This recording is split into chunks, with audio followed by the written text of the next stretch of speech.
नमस्ते दोस्तों। सक्सेस की सबसे खास बात है कि वो मेहनत करने वालों को ज्यादा पसंद करती है।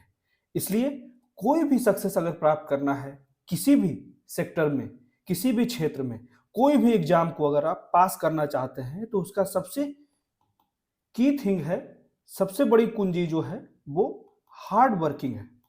इसलिए लगातार परिश्रम करते रहें, जो भी आपका लक्ष्य है वो जरूर प्राप्त होगा। इसी के साथ आज का हम लोग डिस्कशन शुरू करते हैं। आज का डेट है 2 अप्रैल 2024 और अभी हम डिस्कस करेंगे द हिंदू के कुछ इंपॉर्टेंट आर्टिकल्स हिंदी में। तो सबसे पहला आर्टिकल हम लोग डिस्कस करेंगे सौर ऊर्जा से संबंधित। भारत सरकार ने सौर ऊर्जा से संबंधित जितने भी मॉडल्स होते हैं, पैनल्स होते हैं, उसको आयात नहीं करने की बात की है। लगातार जो प्रयास किया जा रहा है कि सौर ऊर्जा से संबंधित जो पैनल्स उपयोग होते हैं उसका निर्माण जो है वो इंडिया के अंदर ही किया जाए। इसी में कहा जाता है कि सौर फोटोवोल्टिक मॉड्यूल के स्वीकृत मॉडल और निर्माता अनिवार्य पंजीकरण की आवश्यकता आदेश 2019 के अनुसार ऐसा कहा जाता है कि मॉड्यूल निर्माताओं को राष्ट्रीय सौर ऊर्जा संस्थान द्वारा अपनी विनिर्माण सुविधाओं के निरीक्षण के लिए प्रस्तुत करने की आवश्यकता है। यहाँ पे मुख्य बातें जो है क्वालिटी और प्राइसिंग दोनों चीजों को कंट्रोल करने की बात की गई है, क्योंकि चाइना को हम लोग जानते हैं कि वैश्विक स्तर पे खास के सोलर अप्लायंसेस के लिए जो है 90% निर्भरता है वैश्विक स्तर पे चाइना में। ठीक है, इसलिए जो है भारत इस पर निर्भरता कम करने के लिए अपने सोलर पैनल्स का निर्माण जो है वो भारत के अंदर करना चाहता है। लेकिन मुख्य समस्या क्या है, तो भारत में क्वालिटी कंप्रोमाइज किए जाते हैं। प्राइस को नियंत्रित रखने के लिए, मार्केट में प्रॉफिट प्राप्त करने के लिए सोलर अप्लायंसेज का क्वालिटी से कंप्रोमाइज किया जाता है। इसी के लिए जो है भारत सरकार लगातार प्रयास कर रही है कि क्वालिटी को मेंटेन किया जाए। इसी के अंतर्गत जो है प्रधानमंत्री सोलर रूफटॉप योजना भी शामिल किया गया है, जिसमें भारत का जो लक्ष्य है 2030 तक हम लोग लगभग 500 गीगावाट का रिन्यूएबल एनर्जी से निर्माण कर पाए एनर्जी का। ठीक है, लेकिन वर्तमान समय में अभी देखा जा रहा है कि भारत के द्वारा वार्षिक रूप से लगभग सिर्फ और सिर्फ 25 गीगावाट से 40 गीगावाट तक ही निर्माण किया जा रहा है। इसलिए अगर भारत को जो है 2030 के लक्ष्य तक लगभग 500 गीगावाट का निर्माण जो है सिर्फ और सिर्फ रिन्यूएबल एनर्जी, चाहे वो सोलर एनर्जी से हो, विंड एनर्जी से हो, हाइड्रो पावर से हो, इलेक्ट्रिसिटी अगर हम लोग निर्माण करना चाहते हैं तो भारत को और तेजी से कार्य करने की आवश्यकता है, जिससे कि हम अपने 2030 के 500 गीगावाट का जो रिन्यूएबल एनर्जी है उससे हम लोग बिजली का निर्माण कर पाए। ठीक है, तो इसके बारे में हम लोग विस्तार से पढ़ लेंगे इस आर्टिकल में। उसके बाद अगला आर्टिकल जो है पीएमएलए, मतलब कि the prevention of money laundering act 2002, एक ऐसा कानून है जो अपना रास्ता भटकता जा रहा है। इस आर्टिकल में मेनली जो है राइटर के द्वारा कहा जा रहा है, शुरुआत में जो पीएमएलए एक्ट बनाया गया था, विभिन्न प्रकार के जो विकसित देश है, चाहे वो यूएसए हो या फिर इंग्लैंड हो, यूके हो या फिर और यूरोपियन कंट्री, मिलकर जो है वो पीएमएलए एक्ट बनाया था। मेनली जो इसका कार्य था, ड्रग्स के दोहन या फिर ड्रग्स का तस्करी करके बड़ी मात्रा में ब्लैक मनी को जनरेट किया जाता था, उसी को नियंत्रित करने के लिए जो है वैश्विक स्तर पे पीएमएलए एक्ट बनाया गया था। ठीक है, जिससे कि वो किसी भी देश के इकोनॉमी को प्रभावित कर सकता था, अस्थिर कर सकता था, उसी को नियंत्रित करने के लिए वैश्विक स्तर पे जो है पीएमएलए एक्ट लाया गया था। और उसी को देखकर भारत में जो है 2002 में पीएमएलए एक्ट लाया गया। ठीक है, मेनली यहाँ पे प्रॉब्लम क्या है, क्यों कहा जा रहा है कि अपना रास्ता भटकता जा रहा है, क्योंकि जो पीएमएलए एक्ट शुरुआत में जो लाया गया था कि ड्रग्स से जितने भी ब्लैक मनी जनरेट होते हैं उसको नियंत्रित करना है, परंतु वर्तमान समय में और भी अन्य मामलों को जो है वो पीएमएलए एक्ट के अंतर्गत ला दिया गया है। ठीक है, जो सामान्य मामले हैं उसको भी जो है पीएमएलए एक्ट के अंतर्गत ले आया गया और पीएमएलए एक्ट के थ्रू जो है इन मामलों को अपराध निर्धारित किया जाता है। ठीक है, इसलिए यहां समस्या यह है कि पीएमएलए एक्ट के थ्रू अगर कोई भी व्यक्ति गिरफ्तार होता है तो जब तक दोष सिद्ध नहीं भी होता है फिर भी उसे दोषी माना जाता है। यह ध्यान रखिएगा, यह पॉइंट बहुत ही इंपॉर्टेंट है कि अगर पीएमएलए एक्ट के थ्रू अगर कोई भी व्यक्ति गिरफ्तार होता है तो उसे दोषी माना जाता है, चाहे वो दोष सिद्ध हुआ हो या फिर नहीं हुआ हो। यहाँ पे एक और मामला है पीएमएलए एक्ट में कि जो जमानत का प्रावधान है इसमें बहुत सी समस्याएं हैं। आर्टिकल 14 और 21 का भी उल्लंघन बताया जाता है। तो इस आर्टिकल में मेनली हम लोग पढ़ लेंगे कि इस जो पीएमएलए एक्ट है उसकी पृष्ठभूमि कैसे तैयार हुई वैश्विक स्तर पे और फिर भारत में कैसे लागू की गई और इससे क्या क्या फायदे हुए हैं और अन्य कितने कानून को इसमें निर्धारित कर दिया गया है। तो पीएमएलए एक्ट जो है वो याद रखिएगा कि इंडियन कॉन्स्टिट्यूशन में आर्टिकल 253 के अंतर्गत आता है, ये भी ध्यान रखिएगा, ठीक है। तो इसको भी हम लोग विस्तार से पढ़ लेंगे। उसके बाद अगला आर्टिकल जो है, पूर्व राजनयिकों ने सरकार को चेताया है कच्चा तीबू पर।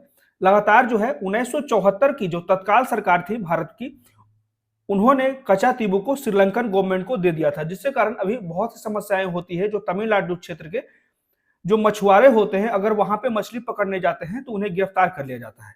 तो इसी के कारण जो है बीजेपी सरकार ने इसका विरोध किया है और कहा जा रहा है कि ये अतार्किक रूप से श्रीलंका सरकार को दे दिया गया, जिसे परिवर्तित करने का सोचा जा रहा है। इसी के लिए जो है जितने भी पूर्व राजनयिक थे, जो एक्स डिप्लोमेट्स थे, उन्होंने कड़ी प्रतिक्रिया की है अभी वर्तमान के रूलिंग पार्टी के विरुद्ध, ठीक है। क्योंकि ऐसा कहा जाता है अगर कोई भी सरकार कोई कार्य करती है तो उस देश की संप्रभुता यहाँ पे निर्धारित होती है।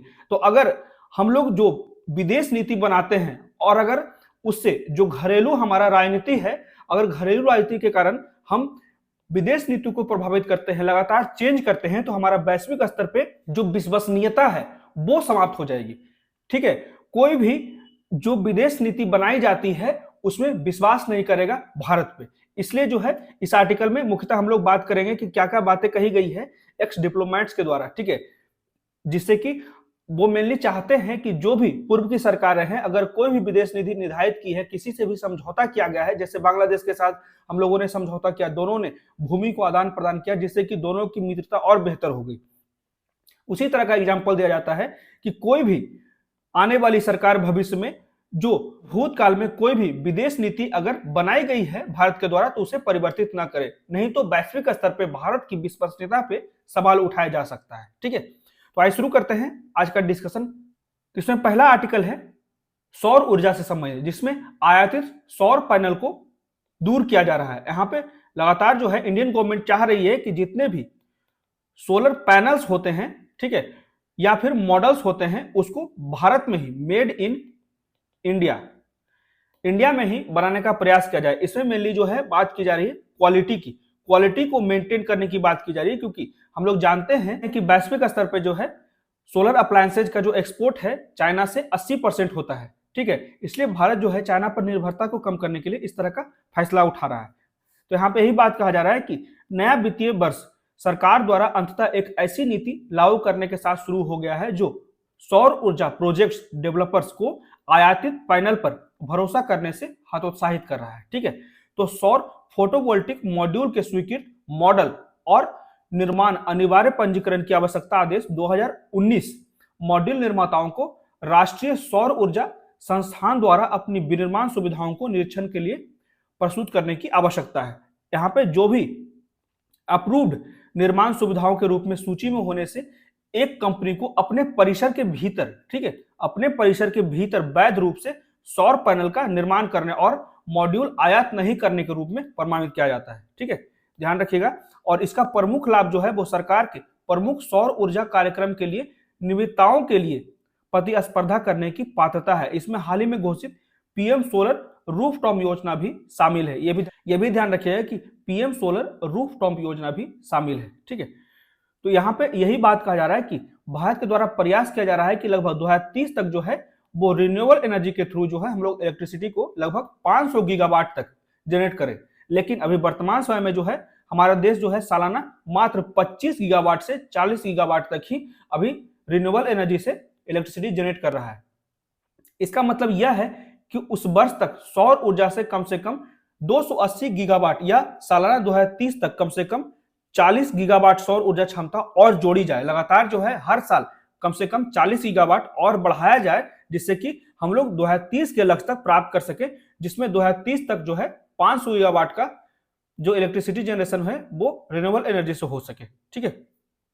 तो 1 अप्रैल से ये प्रभावित होगा और सफलता का पैमाना तब है जब भारत अपनी 2030 की प्रतिबद्धता को पूरा करता है और साथ ही साथ यह भी सुनिश्चित करता है कि सौर ऊर्जा सस्ती है और बेहतर भी, मतलब कि क्वालिटी और प्राइस भी जो है वो बिना किसी देश पे निर्भरता के बेहतर बना सके। तभी जो है हम लोग भारत में सौर ऊर्जा को और बेहतर तरीके से प्रसारित कर सकेंगे। ठीक है, इसी में आगे कहा जाता है कि घरेलू निर्माताओं को कड़ी गुणवत्ता जांच के अधीन होना चाहिए और उन्हें केवल राष्ट्रवादी आधार पर लागत और गुणवत्ता से समझौता करने की अनुमति नहीं है। ठीक है, क्वालिटी और प्राइस मुख्य मुद्दा यहाँ पे इस आर्टिकल में कहा गया है।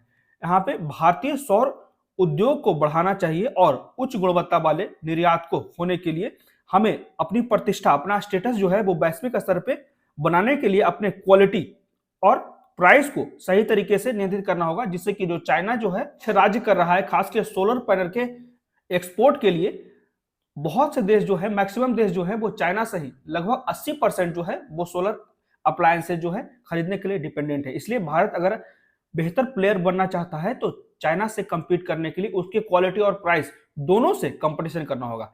तो यह भी कहा जाता है कि उसे यह भी नहीं भूलना चाहिए कि यह एक ऐसी सड़क है जिसमें कोई आसान शॉर्टकट नहीं है।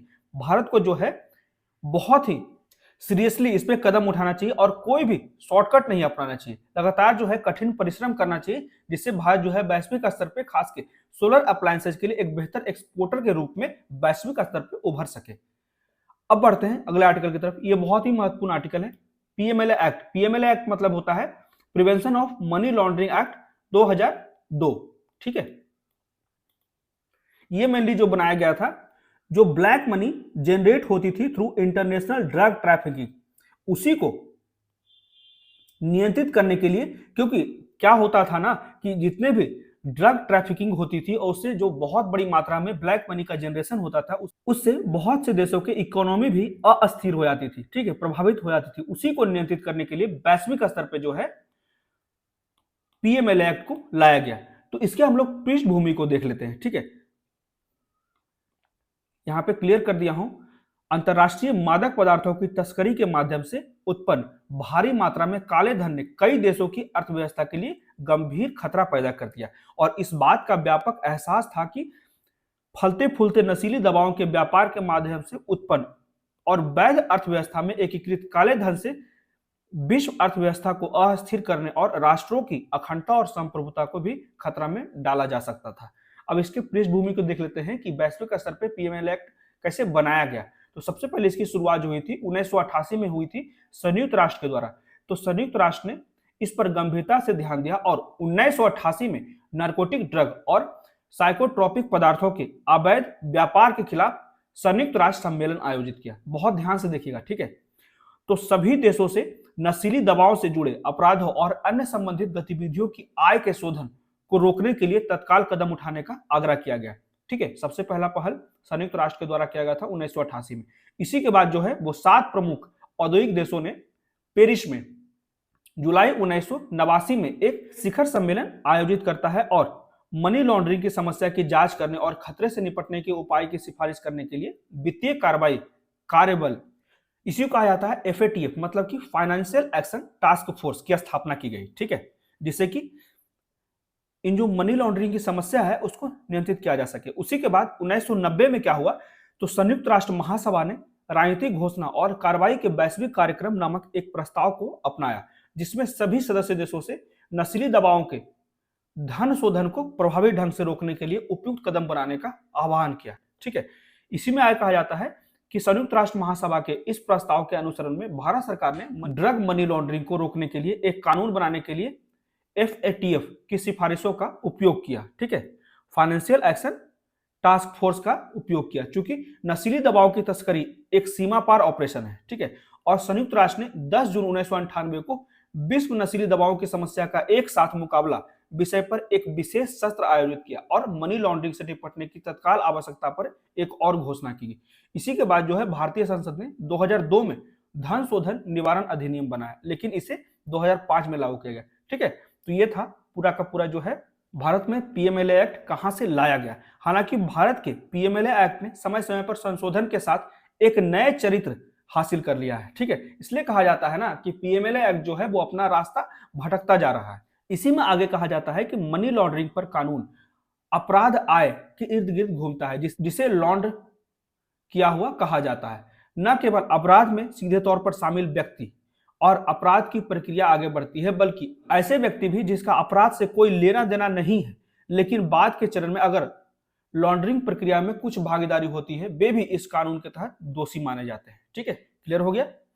लेकिन पीएमएलए एक्ट का सबसे गंभीर पहलू यह है कि इसमें बड़ी संख्या में ऐसे अपराध शामिल हैं जिसका इस कानून जो मेनली जो ड्रग्स नशीले पदार्थों से जो उत्पन्न ब्लैक मनी को नियंत्रित करने के लिए किया गया है, इससे संबंधित किसी मामला में अगर कोई व्यक्ति अपराधी नहीं भी है, फिर भी जो है बहुत से ऐसे व्यक्ति जो हैं वो अपराधी साबित हो गए हैं पीएमएलए एक्ट के थ्रू। उसी की बात यहाँ पे की जा रही है कि जिसका इस कानून के मूल उद्देश्य से कोई लेना देना नहीं है, अर्थात ड्रग मनी की लॉन्ड्री का मुकाबला करना से इससे कोई लेना देना नहीं है। संयुक्त राष्ट्र के जिस प्रस्ताव के आधार पर भारत में मनी लॉन्ड्रिंग पर कानून बनाया गया था, उसमें केवल ड्रग मनी की लॉन्ड्रिंग के अपराध के बारे में बात की गई थी।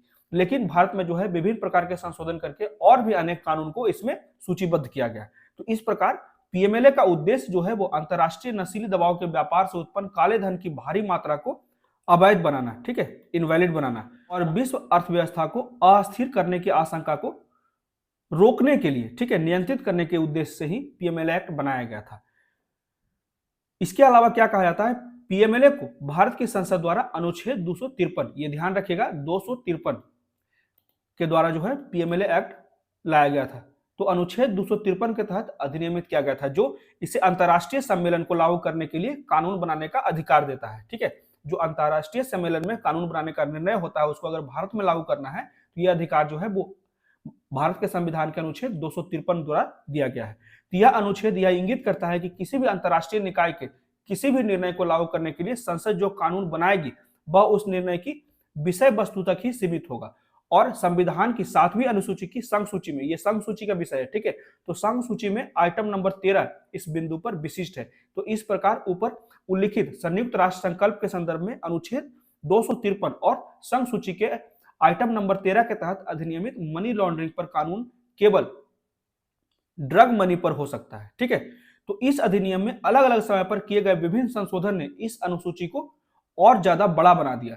ठीक है, जिसमें अब ऐसे अपराध भी शामिल हैं जो या तो आईपीसी में सूचीबद्ध सामान्य अपराध है। ठीक है, इसीलिए यहाँ पे कहा जा रहा है कि पीएमएलए एक्ट जो है वो अपना रास्ता जो है भटक गया है। ठीक है, जो सामान्य अपराध भी जो है वो पीएमएलए एक्ट में शामिल कर लिया गया है, या जिसके लिए विशेष कानून ऑलरेडी लागू है उसे भी पीएमएलए एक्ट के थ्रू शामिल कर लिया गया है। चूंकि मनी लॉन्ड्रिंग एक अपराध के रूप में अनुसूचित अपराधों में से एक से जुड़ा हुआ है, इसलिए अनुसूची में शामिल अपराध जो है वो पीएमएलए के संचालन की पूरी प्रक्रिया का शुरुआती बिंदु बन जाते हैं।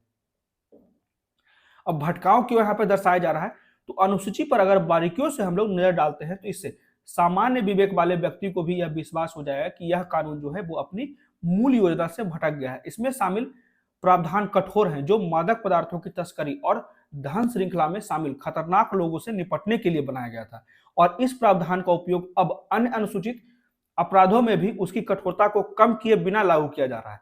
तो ऐसे अपराध जो अपने स्वभाव से उस पैमाने की अपराध आय उत्पन्न नहीं करते हैं जो अर्थव्यवस्था को अस्थिर कर सकते हैं और राष्ट्र की संप्रभुता को खतरे में डाल सकते हैं, तो इस कानून के तहत मुकदमा चलाया जा रहा है, जो कहीं ना कहीं पूर्णतः अप्रासंगिक है और इसके जो पीएमएलए एक्ट है उसके भटकाव को दर्शाता है। तो यहाँ पे एक उदाहरण दिया गया है, ठीक है, जिसमें कहा जाता है कि भ्रष्टाचार निवारण अधिनियम 1988, जिसका उद्देश्य लोक सेवकों के बीच भ्रष्टाचार पर अंकुश लगाना है, और इस अधिनियम को 2009 में अपराधों की सूची में जोड़ दिया गया। ठीक है, तो पीएमएलए अब देख सकते हैं कि 2009 में जो है इसे पीएमएलए एक्ट में जोड़ दिया गया। तो पीएमएलए अब लोक सेवकों पर अपनी पूरी कठोरता के साथ लागू होता है, और इस प्रकार भ्रष्टाचार के आरोपी एक लोक सेवक और एक कट्टर ड्रग तस्कर के साथ एक जैसा व्यवहार किया जाता है। ठीक है, जो पीएमएलए के बारे में एक बहुत परेशान करने की बात है, तो इस कानून के तहत किसी आरोपी को तब तक दोषी माना जाता है जब तक वह निर्दोष साबित न हो जाए। ठीक है, यहाँ पे क्लियर कहा जाता है अगर गिरफ्तारी हो गई है तो आप दोषी हैं। ठीक है, पहले जो सामान्य कानून है हमारा, क्लियर कहा जाता है न्यायालय के द्वारा कि जब तक कोई भी व्यक्ति का अपराध साबित नहीं हो जाता है न्यायालय में, जब तक वो दोषी नहीं कहा जाता है। लेकिन इसका अपवाद के रूप में आप ले सकते हैं पीएमएलए एक्ट को, जहां पे क्लियर कहा जाता है एक बार अगर कोई व्यक्ति किसी आरोप के रूप में पीएमएलए एक्ट के थ्रू आरोपी निर्धारित होता है और अगर उसे गिरफ्तार मात्र किया जाता है, सिर्फ और सिर्फ गिरफ्तार किया जाता है, तो उसे दोषी मान लिया जाता है, अगर न्यायालय के द्वारा जब तक उस व्यक्ति को निर्दोष नहीं साबित किया जाता है। ठीक है, क्लियर हो गया। क्योंकि पीएमएलए की धारा 45 में निहित जमानत प्रावधान में कहा जाता है कि एक न्यायाधीश केवल तभी जमानत दे सकता है जब वह संतुष्ट हो कि आरोपी जो है वो निर्दोष है। लेकिन कौन सा जज जो है वो ऐसा रिस्क लेना चाहेगा?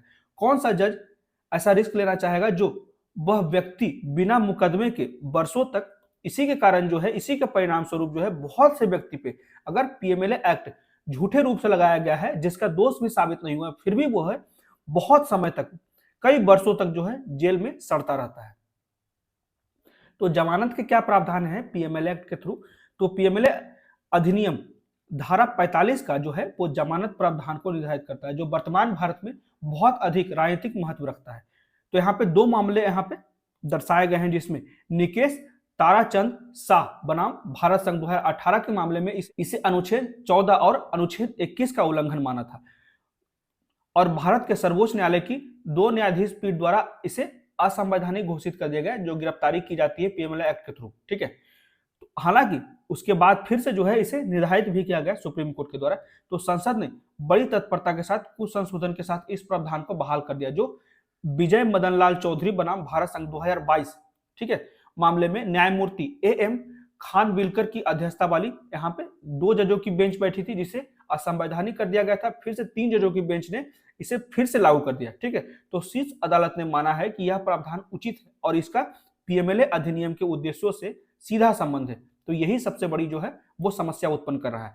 तो इस अधिनियम का उद्देश्य जो है वो काले धन के शोधन पर अंकुश लगाना है और किसी भी देश की अर्थव्यवस्था को अस्थिर होने से बचाना है। लेकिन उन कम गंभीर आरोपों का क्या जिन्हें अनुसूची में जगह मिली है? विद्वान न्यायाधीशों द्वारा कहा जा रहा है कि लगभग किसी भी विशेष अपराध को सूची में शामिल करना विधायी नीतियों के क्षेत्र में है। ठीक है, यहाँ पे न्यायाधीशों द्वारा क्लियर कहा जा रहा है कि अगर एमएलए एक्ट में कोई भी सुधार करना है या फिर किसी भी कानून को अगर एमएलए अधिनियम से सूची से निकालना है तो उसे संसद में जाना चाहिए। ठीक है, सरकार का ये कार्य है। तो ये था पूरा का पूरा आर्टिकल। हम लोगों ने देखा कि पीएमएलए एक्ट कैसे जो है रास्ता भटकता जा रहा है। बहुत से लोग जो हैं वो काले धन से जुड़े नहीं हैं या फिर नशीली पदार्थों से बड़ी मात्रा में काले धन का जनरेट नहीं कर रहे हैं, फिर भी जो है पीएमएलए एक्ट के थ्रू अपराधी घोषित किए गए हैं। ये जो कहीं ना कहीं जो है पीएमएलए एक्ट की अप्रासंगिकता को दर्शाया जाता है, इस पर एक सही तरीके से समीक्षा करने की आवश्यकता है।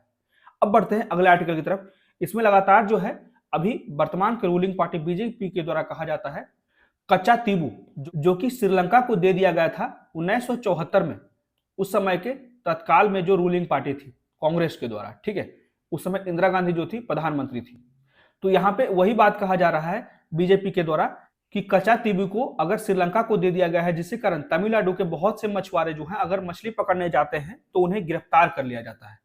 तो यहाँ पे बहुत से जो एक्स डिप्लोमेट्स हैं, ये जो परिवर्तन करने का प्रयास किया जा रहा है रूलिंग पार्टी के द्वारा, कि मतलब कि कच्चा तीबू जो समझौता किया गया है इंडिया और श्रीलंका के बीच में, प्रयास किया जा रहा है कि इसे परिवर्तित कर दिया जाए। लेकिन एक्स डिप्लोमेट्स के द्वारा क्लियर और कड़ी चेतावनी दी जा रही है रूलिंग पार्टी को कि आप कोई भी भूतकाल के जो विदेश नीति है उसे प्रभावित नहीं कर सकते हैं, क्योंकि अगर आप कोई भी विदेश नीति को अभी परिवर्तित करते हैं और अगर फिर आने वाले 10 सालों में अगर कोई और पार्टी का केंद्र में सरकार आ जाता है और वो भी कोई भी विदेश नीति को परिवर्तित करने लगती है, तो फिर वैश्विक स्तर पे जो भारत की विश्वसनीयता है विभिन्न देशों के साथ, वो समाप्त हो जाएगी।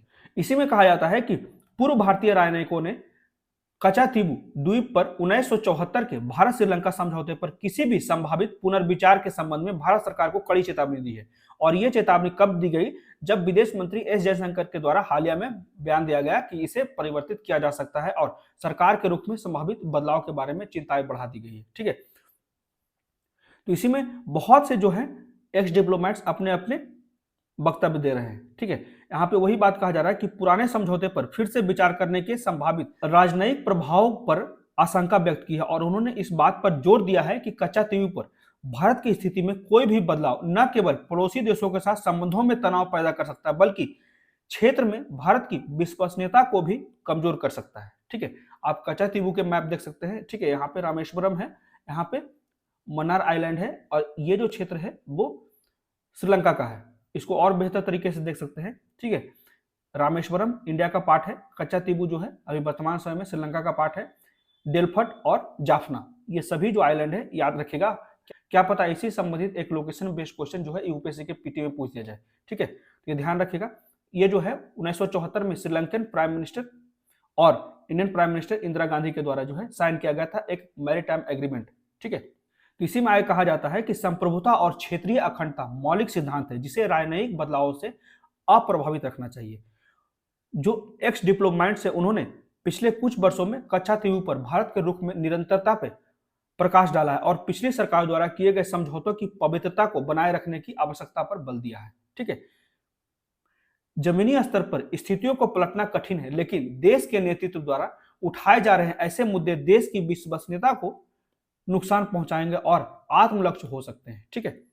तो इसके अलावा जो है वो राजनयिकों ने भारत और श्रीलंका के बीच संबंधों में सुधार पर 1974 के समझौते के सकारात्मक प्रभाव को भी रेखांकित किया। उन्होंने बताया कि बांग्लादेश जैसे अन्य पड़ोसी देशों के साथ इसी तरह के समझौते से महत्वपूर्ण राजनयिक सफलताएं मिली है और क्षेत्रीय स्थिरता बढ़ी है, ठीक है। इसलिए जो है वो किसी भी विदेश नीति को कभी भी हस्तक्षेप नहीं करना चाहिए।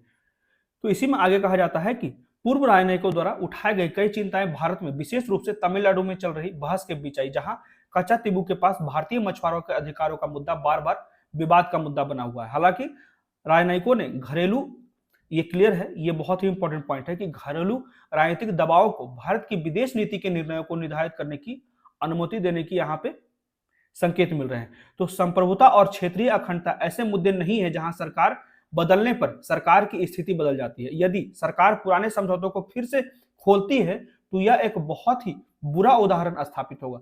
श्रीलंका के पूर्व उच्चायुक्त के द्वारा कहा गया है कि जिन्होंने कहा कि भारत के पड़ोसियों के साथ समझौते की संपूर्ण वास्तुकला को नुकसान हो सकता है यदि इसमें कोई बदलाव होता है। तो जैसे जैसे सरकार प्रमुख राजनयिक मामलों से निपटने में बढ़ती जांच का सामना कर रही है, तो पूर्व राजनयिकों को चेतावनी भरे शब्द अपने राष्ट्रीय हित की रक्षा करते हुए अपने पड़ोसियों के साथ भारत के संबंध को बनाए रखने में आवश्यक नाजुक संतुलन की याद दिलाता है और वे चेतावनी देते हैं कि स्थापित राजनयिक मानदंडों से कोई भी विचलन इस क्षेत्र में भारत की स्थिति के लिए दूरगामी प्रतिकूल प्रभाव डाल सकता है, ठीक है।